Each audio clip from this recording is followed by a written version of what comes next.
So today is Christmas. What's all the fuss about? For many people, it is an ordeal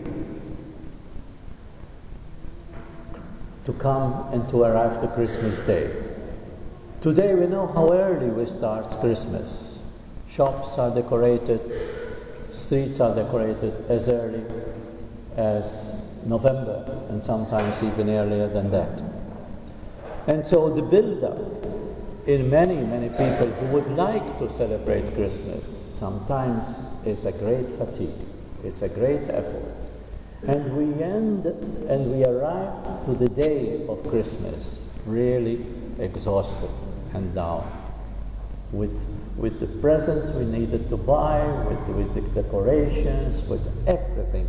And even all the clamor, all the noise around, it's heavy on us all. And we arrive to the day when it's supposed to be the most serene and the most peaceful day. We arrive exhausted and hardly have effort and have life to celebrate.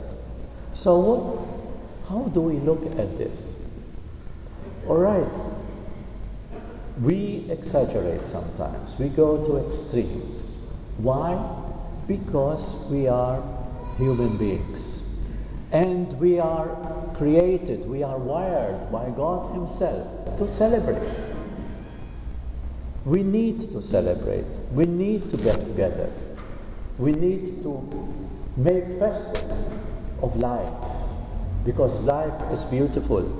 And life was created by God to be lived. What is the meaning that we have just said? And God became flesh. This is what it's all about, becoming flesh, for Jesus to be born in our nature, in our atmosphere, in our world. To become flesh means also to celebrate, also to suffer, but to celebrate too. And so all these festivities, all these gifts, all these preparations, all these parties, even if sometimes we risk to go to extremes, let's bless them. Let's say yes, thank God for them. Let's celebrate, because they are celebrating the most important moment of history to humanity, when God became man. And so this is an occasion, yes, to celebrate, even if there is a risk of overdoing it, of giving too many gifts, of drinking too much, of eating too much. Yes, why not? Forget about cholesterol. Forget about everything and line and figure and health. This is a time to celebrate. And we are here to celebrate. God wants us to celebrate. And so we thank God for all this. John Shee, who is a very deep spiritual American writer, wrote a book on Christmas. It's called Starlight. And in this book, he recounts of a family who was very spiritual and who said, this is going too much. The Christmas festivity are taking too much of our material life, of our consumistic nature in, and we are losing all the Christmas spirit through it. And so they decided to celebrate an alternative Christmas. One Christmas day, they do it lavishly, with banquets, with feasts, with all the decorations and whatnot. And another year, the next year that Christmas comes, would be a sober, no parties, no gifts, no celebrations at all. They only succeeded in doing it once, because the atmosphere on an alternative Christmas was so dull that they said, no, this is not possible. This is not true Christmas. And so where is the answer? The answer is the balance. The answer is that while celebrating, while thanking God for this gift of Himself to us, we need also to remember other people, especially people in need, especially people who are poor, especially people who cannot celebrate with us. We thank God that we do this.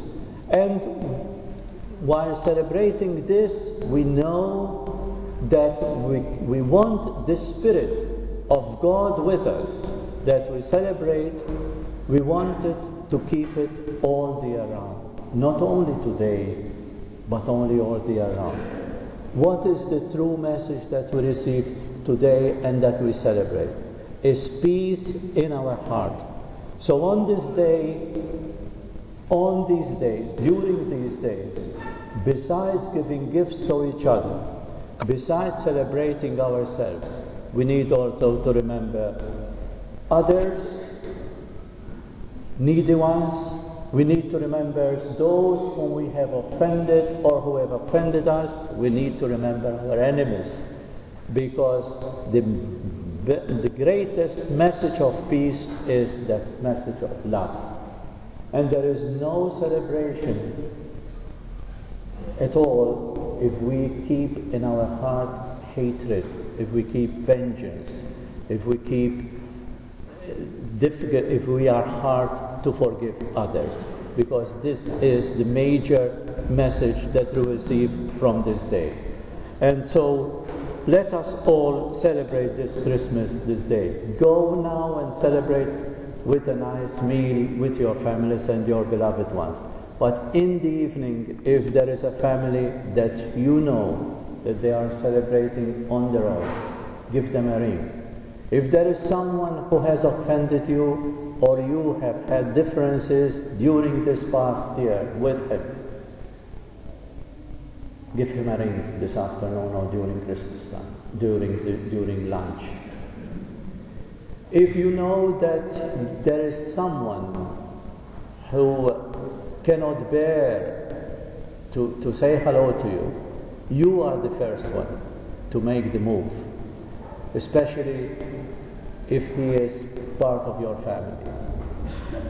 If you have differences in the relationship, this is the day to amend. This is the chance that God is giving you to take up the phone if you cannot meet this person and say hello, happy Christmas to you, I forgive you, I love you, I want you to have peace in your heart as I would like to have peace in mine too, by giving you that. And then throw this responsibility to the other person, whatever the answer would be, even if you receive, if the phone is clogged or the phone or the answer is not received nicely. Doesn't matter, but you have done the will of God, and the message of Christus through the festivities and through the gifts and through other things, material things, consumistic things. Yes, it has reached also the most important part of the message, which is peace in the heart of all people. And I hope you all have a Merry Christmas today and all the year round. Keep the spirit of Christmas all the year round in your own life, in your own heart, and in your family. God bless you.